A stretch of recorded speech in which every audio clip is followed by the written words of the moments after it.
une question, c'est au niveau de la Corporation d'agriculture de Laval, soit la grille. Les membres de la grille sont les conseillers Jacques Saint-Jean, qui agit comme président, M. Duplessis et M. Bromley. Votre question s'adresse à qui, M. Pilon? Ben, au groupe, particulièrement M. Saint-Jean qui en est président. Allez-y. Donc, en 1986, le gouvernement du Québec connotait par décret que Ville de Laval exclut de la zone verte de la Valoise près de 5000 acres, soit 40 des terres agricoles. En 1992, soit 2 ans plus tard, l'administration de Ville de Laval a associé la Corporation Agriculture Laval, soit la Grille. Le rôle de la Grille est d'être l'intermédiaire entre les propriétaires privés ou publics et les producteurs agricoles. Je facilite la transaction entre les parties, procède même à des acquisitions ou à l'aliénation de terrains de la zone verte afin de favoriser le remembrement des fins d'exploitation agricole. Dans ce dernier cas, les propriétés s'ajoutent à une banque de terrain à partir de laquelle sont reconstituées des unités suffisamment grandes pour les céder à des producteurs cultivés. En 1996, la Ville de Laval obtient de Québec le droit d'imposer une surtaxe sur ce type de lot. Cette mesure fiscale devient le levier principal de la corporation. Elle permet de constituer un fonds de remembrement agricole et de donner, par exemple, les frais de notaire liés aux transactions.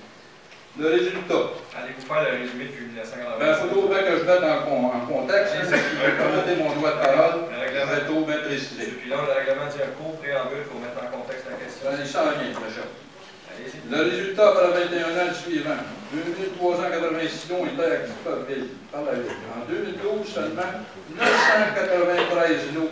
Vous savez, c'est allant sur 58 points A qui ont été véritablement récupérés par des agriculteurs pour être cultivés.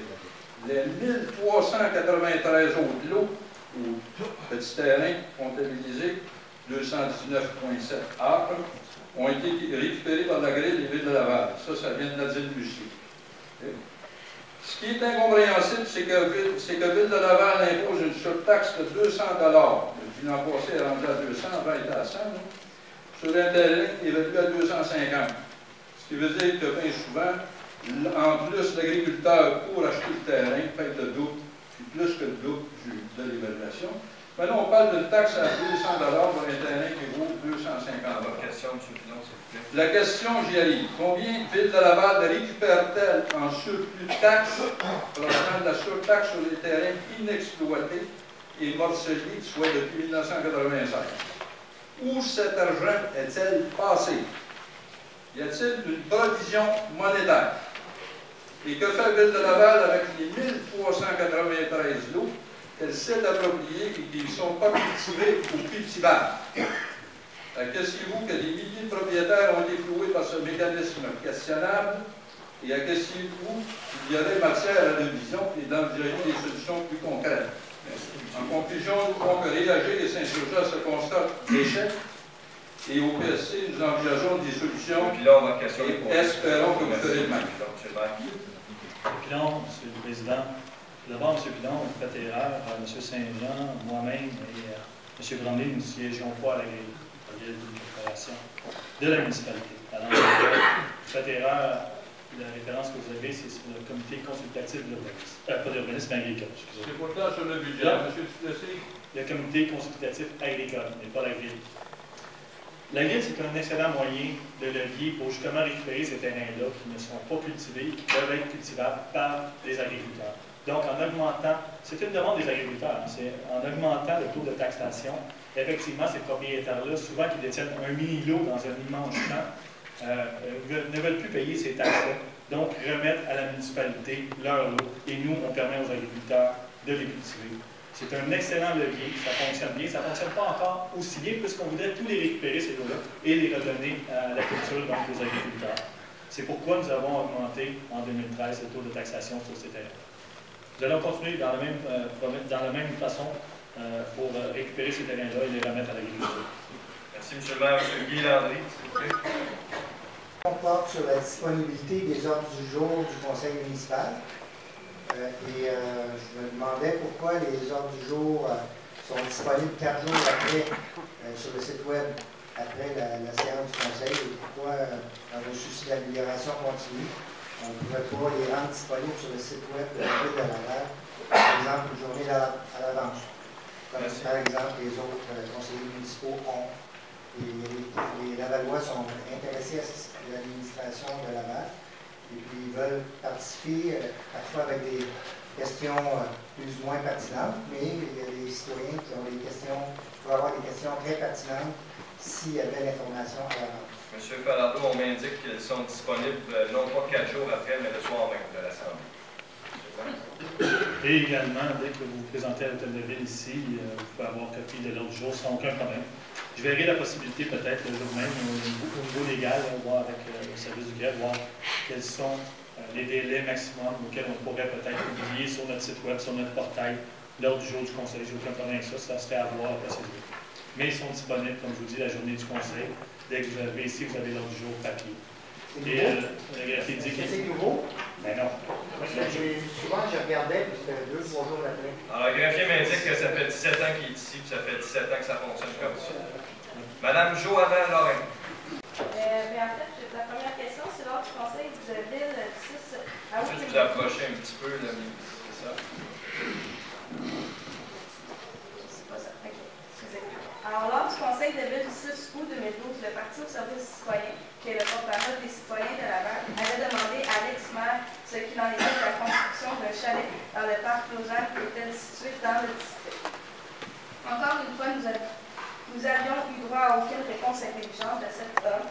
Alors, M. Martineau. Madame Lorrain, souvent les candidats là, veulent se faire valoir en faisant des commentaires qui sont déplacés. S'il vous plaît, essayez de ne pas faire ce genre de commentaires-là. Allez au fait et à votre question, comme ça ne suscitera pas de réaction de personne. D'accord.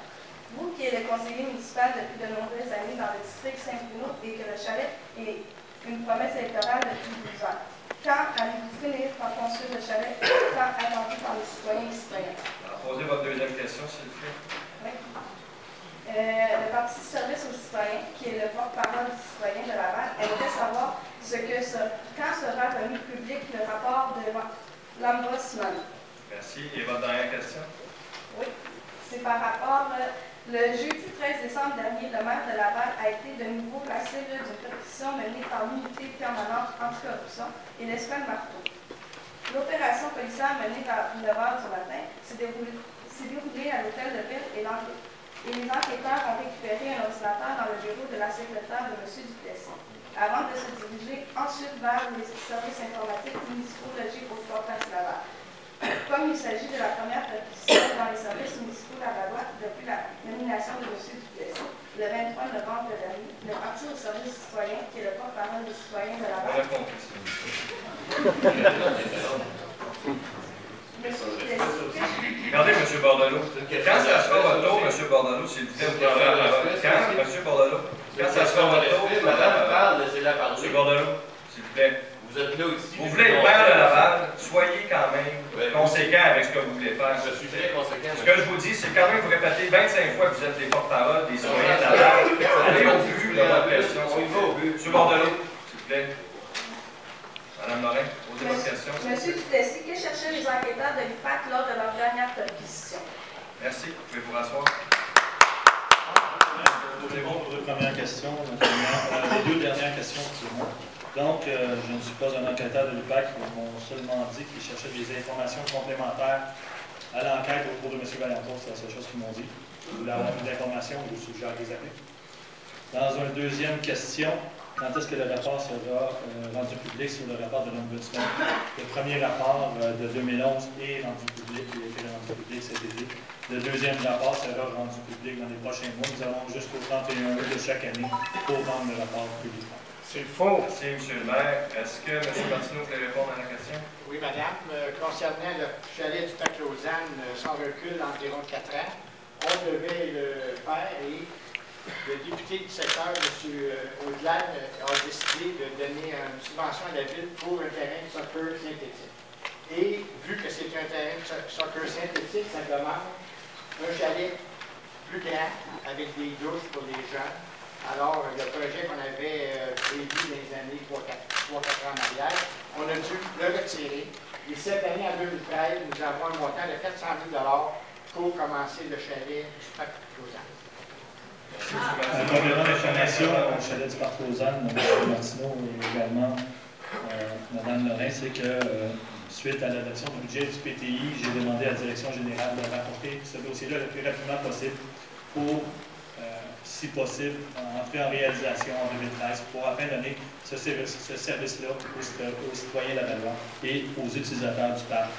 Donc, le plus rapidement possible, je vais procéder dans ce dossier-là. Monsieur le maire, madame.